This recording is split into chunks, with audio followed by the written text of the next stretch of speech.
Welcome to Off the Mat, guys. When we get into the show, we're going to talk about some current events going on in MMA. We haven't done that in a while. We're going to get into UFC 144 from Japan right after this.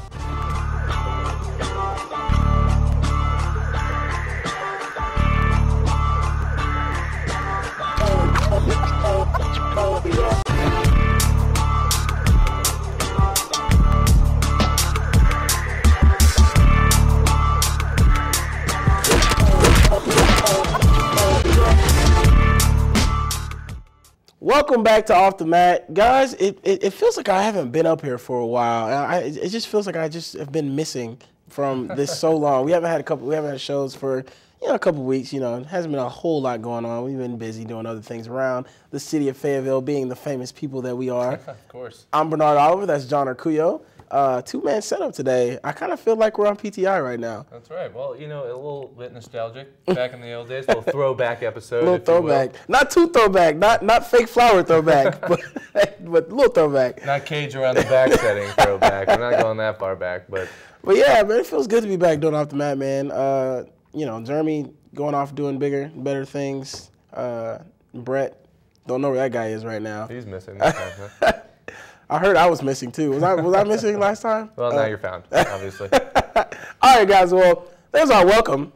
Hi, saying hi to everybody out there. Hi to the fans. Glad you guys tune in, watch the show online on YouTube, on our Facebook page.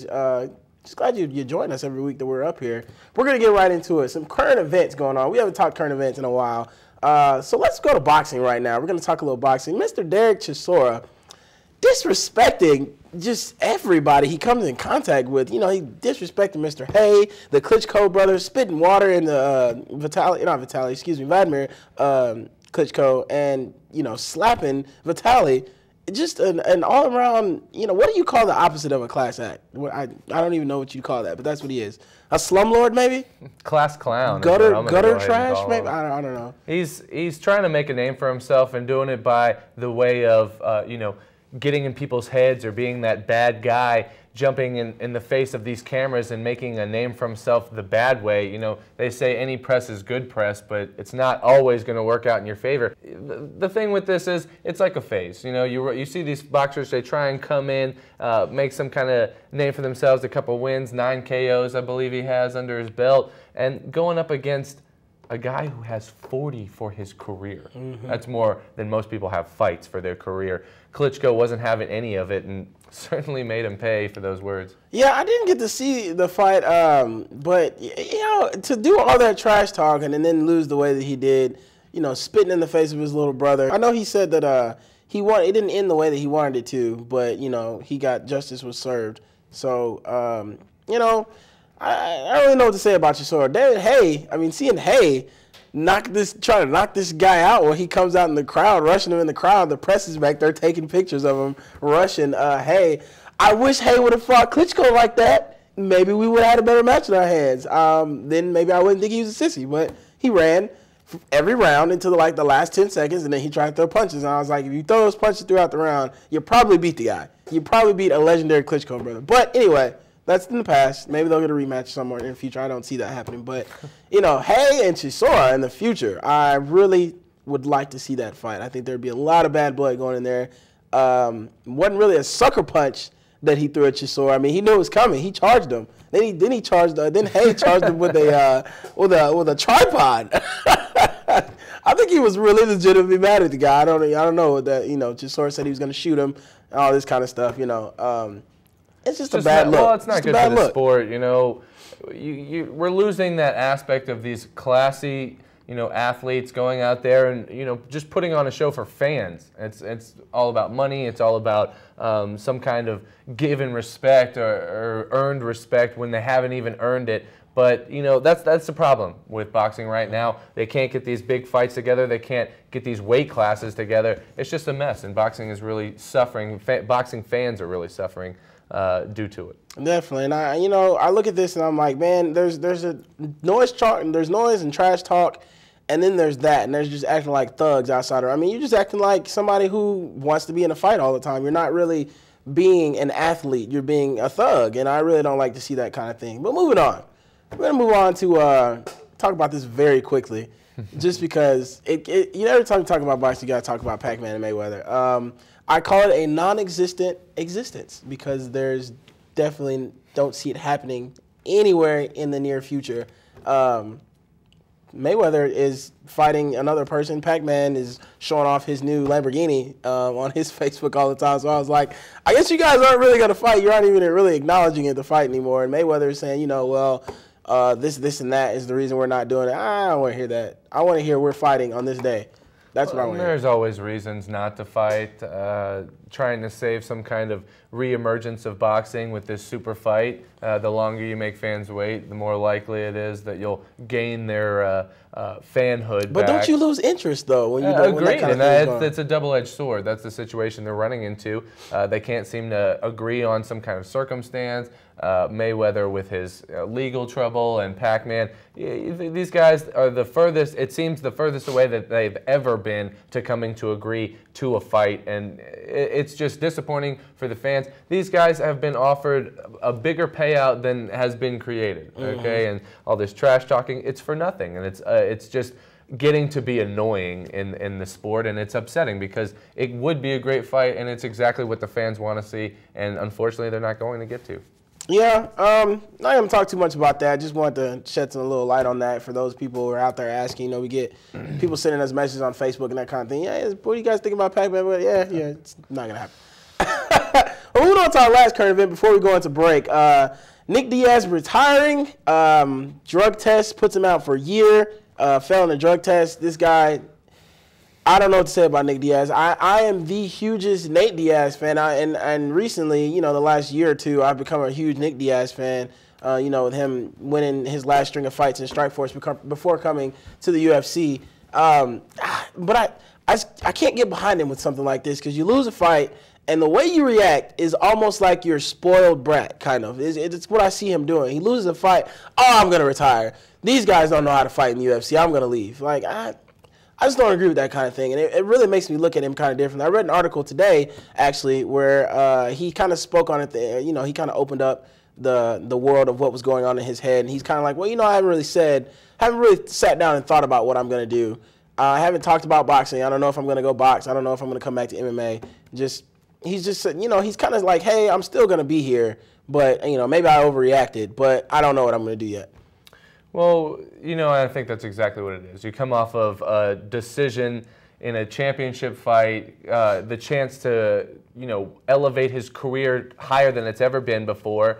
And he, in his mind, I guarantee you that he believed 100% he won that fight, did more, pushed forward, kept the pace going to his style, and really threw more and landed more in his eyes, which is very arguable. But Condit put forth a great effort, and it's a style fight, and that's how it went down. He lost legitimately. I don't think there was any kind of bad decision making by the referees or the judges. He definitely fought forward, and it's upsetting because now his career has stumbled. He's maybe I think after that fight, kind of his emotions kind of got to him. I don't really think this is the last we'll see of him in mixed martial arts. It might be a little while. I could see him stepping away. I know he hasn't publicly talked about going to boxing, but it has been talked about. That could easily be the next step, kind of get away from all the lights, all the publicity, the media that's on him right now, being such a popular fighter. But it's just a tough situation because I'm a big Nick Diaz fan just like you, and I think the fans are finally starting to see how entertaining he can be, being just a brawler, somebody who wants to go out and fight for a living. And, now they've gotten something taken away from them, and it hurts the sport more than it hurts anything else. He's definitely at the prime of his career right now. I really don't see him stepping away as being a good decision for whatever reason. He's not injured. He's not, having health problems. He's not a bad fighter. He's at the prime of his career right now. And when I heard that he said he was going to retire, my heart kind of broke a little bit because I was like, not only did he not accept the rematch with Condit, he said he's going to walk away from a sport that, MMA fans around the world love, and he's one of the greatest fighters in the sport, and I just don't think it's time for him to walk away. But going to cut it off right there. We'll continue the MMA talk after this break. We're going to get in the UFC 144. They return to Japan, and they're trying to make it a big show. More on that after the break, guys. You're watching Off the Mat.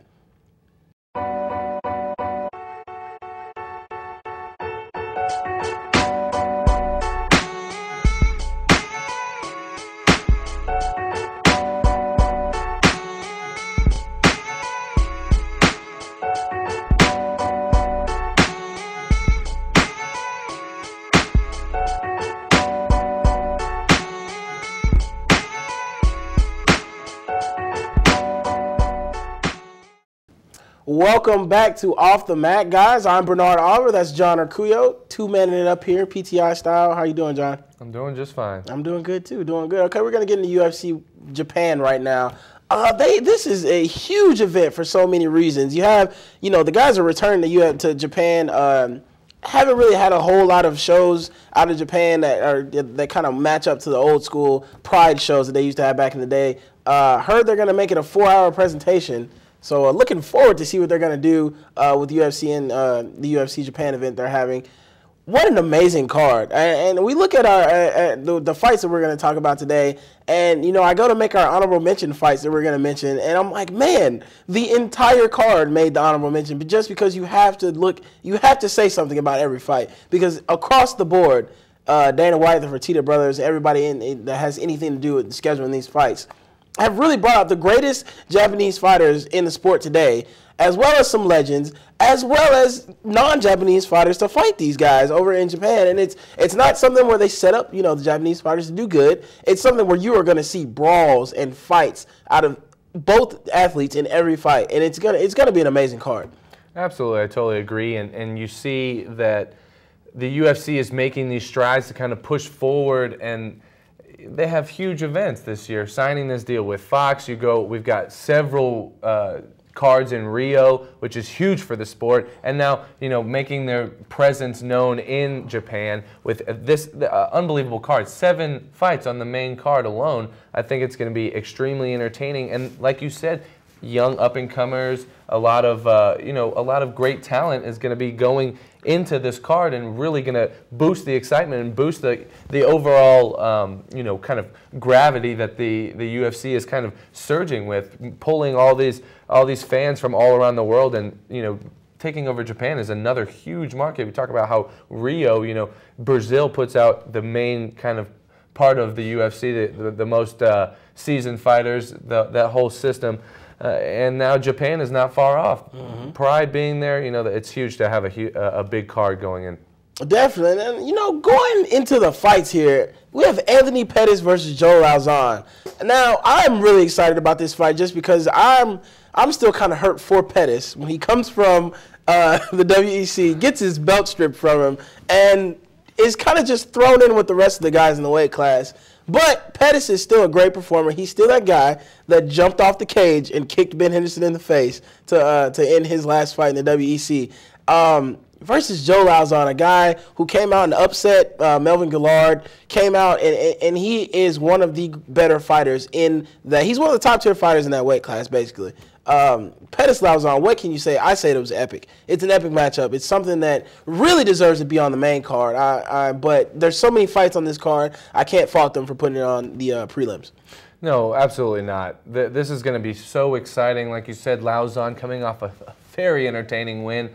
Under a minute tap out with Melvin Guillard, and then you move on. Pettis, like you said, this is a guy who defeated a man who is fighting for a championship in this next card against Frankie Edgar. I think it's going to be nothing but fireworks. It's going to be a tough one to choose, and I don't think either decision is wrong. That's what's so great about it, and a good way to start off the Japan card. Yeah, and it's kind of messed up, don't you think? Ben Henderson, the guy he beat, gets a title shot before he gets one, and he hasn't done anything bad since he's been in the UFC. He hasn't put on a bad show or anything like that. He's come out and he's been Anthony Pettis, and it kind of sucks. But I bet if he wins this fight, I bet whoever wins this fight gets a title shot because of the things that Lauzon has gone through, and then Pettis being the last and final WEC champion in that weight class.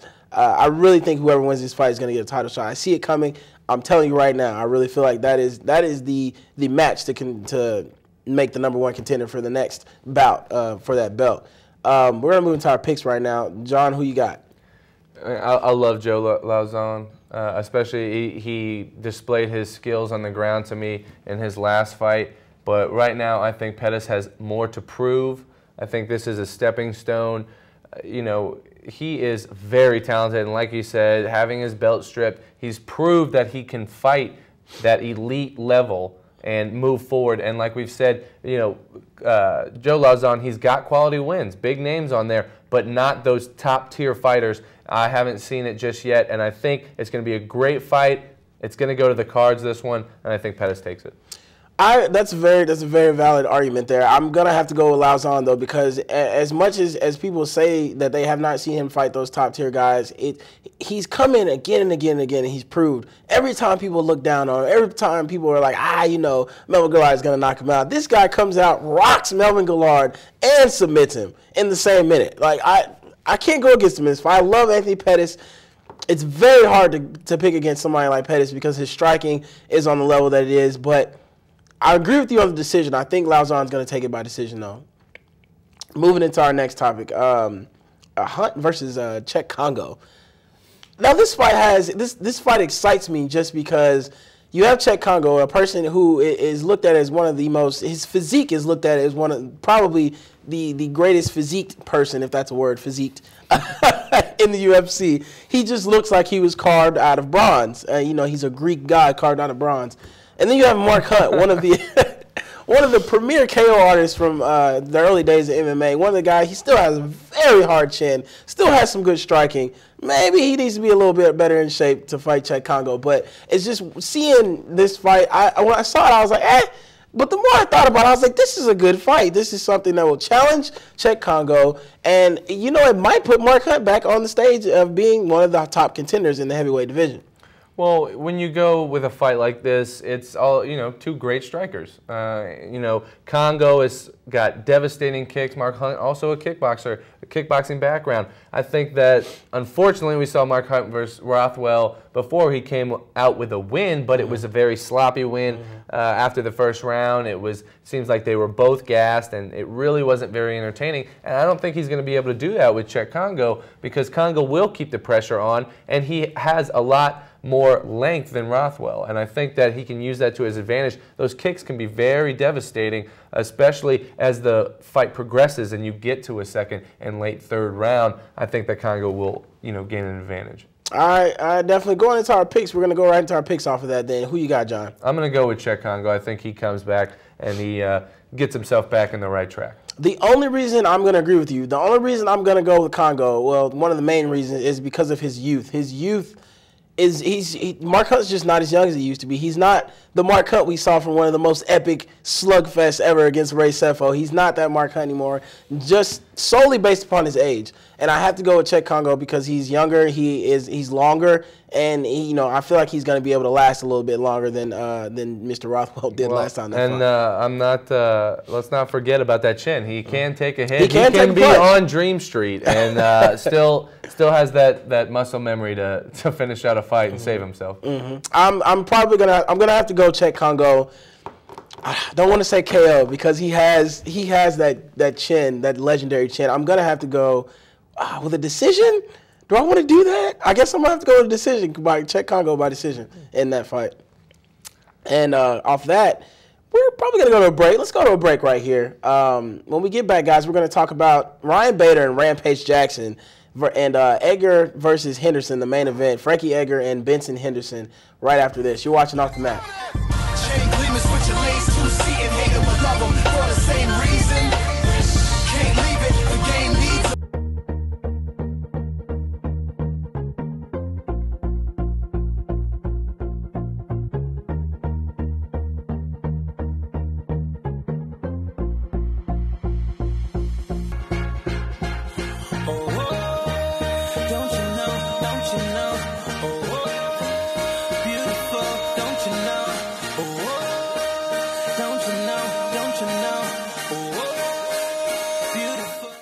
Welcome back to your final segment on Off the Mat. Before we go, guys, we're going to talk the two most explosive fights on this card. First, Rampage Jackson versus Ryan Darth Bader. Now, Bader's coming off a couple losses, coming off a loss to Tito Ortiz, coming off a loss to John Jones, I believe was before that.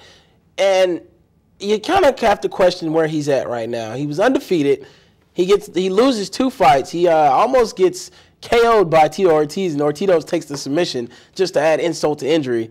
And you kind of ask yourself, where is Ryan Bader at right now? I'd like to actually sit down with Ryan Bader and kind of talk to him right now and ask him, where's your head at? What are you going through right now? As you go into this epic fight with a legendary striker, somebody who is going to come out and they are going to perform in Japan, because that is the one thing that Rampage has been talking about since before his fight with John Jones. He said he wanted to fight for the belt. He wanted to fight Rashad again, and he wanted to fight in Japan again. This is one of those 3 things that he wanted to do before he retired. And I really think Rampage is going to come out, and he's really going to show people that, hey, I'm still Rampage Jackson. I still got it. Maybe, you know, for this fight, if not a little couple more after that. I absolutely 100% agree. I think Rampage is going to be definitely prepared for this, going back to Japan, back to his stomping ground, literally his stomping ground. He's, you know, definitely going to be excited. Now, Bader here, coming off of a win, yes, against Jason Britz, but he's got a full plate in front of him and in Rampage Jackson, and in the middle of Rampage's, you know, comeback. I think that Bader is going to have to come up with some kind of game plan, pressing, keeping him against the fence. You got to keep that distance shortened with Rampage. You can't let him size you up. Bader has got his hands full. I mean, having trouble with a similar fighter in Tito Ortiz, striking heavy, constantly attacking, pressing, and pushing forward. And, you know, you saw that he can be caught, and Rampage has the strength to knock you out with one punch, if nothing else, phase you, and he knows how to jump on, and he can smell blood very easily. I think that Bader is going to have to really come up with a great game plan and really use it effectively to come out ahead in this fight, because Rampage is going to be very prepared for this fight. Definitely agree with that. And Bader, we're really going to be able to see if Bader can, excuse me, if Bader can handle the star power coming across the ring at him. You know, when he fought John Jones, wasn't a good show. Fought Tito, wasn't a good show. So if he can come out and he can prove himself against Rampage Jackson, I think he jumps over that hump that he's been stopped at. I really feel like that Rampage is going to come out and he's going to dismantle Ryan Bader. I don't see it going another way. Bisping, you know, if you can credit what Bisping says about his training mate, Rampage Jackson, you know, he said it's a death sentence, basically, that he's going to hand out. That Rampage is so prepared for this fight that he wouldn't even want to be in the ring with Rampage across the ring from him. And he trains with the guy, you know, on a daily basis. So what more can you say about that fight? Let's go right into our picks. Rampage versus Ryan Bader, who you got and why? I'm going Rampage KO. I think he's going to prove something. He's coming back home to Japan. Not home, but home away from home, and I think that he's definitely going to impress everybody and take care of business with a knockout. I've got Rampage by KO. I mean, there's no other way this fight's going to go. It's not going to be a wrestling match.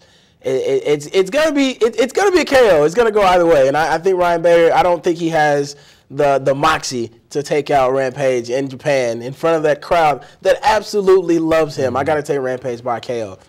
But coming into this next fight, a fight that's a lot harder to pick, Frankie Edgar and Benson Henderson here. I don't like calling him Benson, but I'm going to call him Ben because I don't know why everybody calls him Benson now. But I used to like to call him Ben Hendo. I took Dan Henderson's nickname and gave it to Ben Henderson. Little Hendo? Yeah, that's what I like to call Lil Hendo. But yeah, this fight is epic on every level. If Pettis and Lauzon is epic, this is one notch above that one, just because you have the chin, the know-how, the experience of Frankie Edgar, and then you have Ben Henderson coming in there with that just the swagger that he has when he comes in the ring, that I'm going to do what I want to do to you, and you can't do anything about it. When he gets in the ring, he's a different person. He's a very nice and humble person outside the ring, seems. And when he gets in the ring, he is mad, he is cocky, he is a different animal. When he goes in there against Frankie Edgar, it's going to be a show. Yes, it will be a show, to say the least. I think it's going to go exactly the way the fans want it. It's going to be standing up a majority of the time. We'll see some takedowns, some sprawls. It's going to be a well-rounded fight, and I'm so excited. I think Benson Henderson, absolutely deserving. We talked a little bit earlier that you know, it's upsetting for Pettis, couldn't move up forward, but Henderson has earned the right to fight for this belt, and he's going up against maybe the toughest fighter in the UFC, Frankie Edgar. This is a guy I'll admit it, I picked Gray Maynard there's no, I thought, no way could it happen again. Could he get beat so badly? And he just roared back even more furiously the third time with a KO in the 4th round. I think this is going to be fireworks, and this is exactly what UFC Japan needs. I don't even want to pick this fight because it's just going to... You have Henderson, like I said, coming in the ring with the swagger that he has. Nobody can beat me. I'm on top of this game. And you have Frankie Edgar coming into the ring Granted, Chin, just taking somebody's will from them by taking their punches is amazing to me. Gray Maynard came out the third time versus Frankie Edgar, had the exact same first round as January 1st of 2011, and he took his will from him. Gray Maynard looked like he just gave up in that fight because he's like, I can't knock the guy out. I can't do anything to him. He's going to take everything I'm going to throw at him, and I'm done. I cannot wait to see this fight because Ben Henderson is a person who's not going to give up no matter what happens. He's going to throw head kicks, elbows, punches, anything he can get through Edgar's guard to knock him out. And I really feel like that this fight is going to be pure fireworks, just like you said. It's just so exciting that, you know, like we talked about, these matchmakings lately have just been so awesome, you know, and it's really elevating the sport. It's getting fans really just so excited, and that's what they want to see. They want to see these intense, high-octane fights, and that's exactly what we're about to witness. Just the speed and the youth of Benson Henderson. It's just exciting, and that's what we want to see now.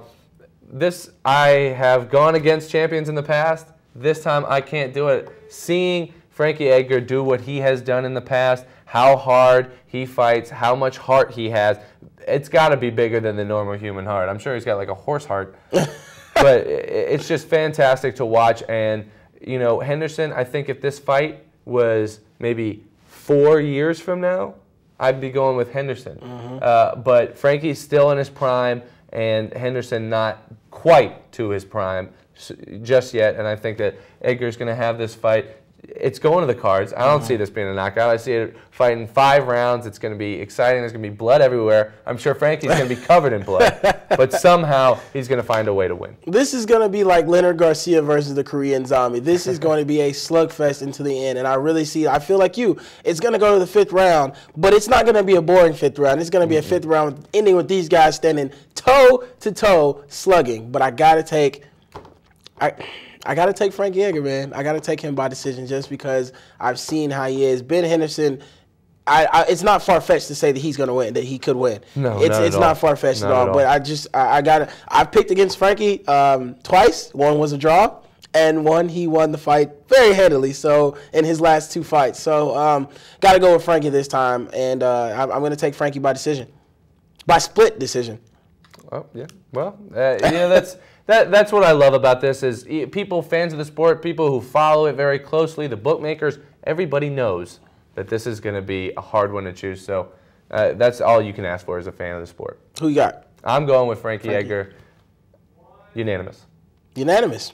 Okay. Well, before we go, guys, going to do an honorable mention. We want you guys to watch this entire card. Don't care how you do it. You got to watch this entire card. You got Norifumi Kid Yamamoto versus Vaughn Lee. You got Takanori Gomi fighting on here. You got Ricky Fukuda fighting on here versus Steve Cantwell. You got Yushin Okami fighting Tim Boach. You got Takeya Mizugaki. Epic card. Amazing card all the way across the board. You got to watch this whole thing. Clear your weekend. And before we go, guys, there's a fight coming up in Strikeforce next week. Ronda Rousey versus Miesha Tate. It's the headline. A women's fight is headlining a Strikeforce card. You don't want to miss that. More on that next week, but make sure you check out those 2 girls because they're talking mad trash on the internet.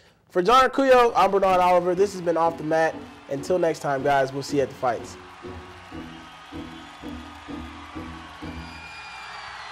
If you are what you say you are, a superstar, then have no fear. The camera's here.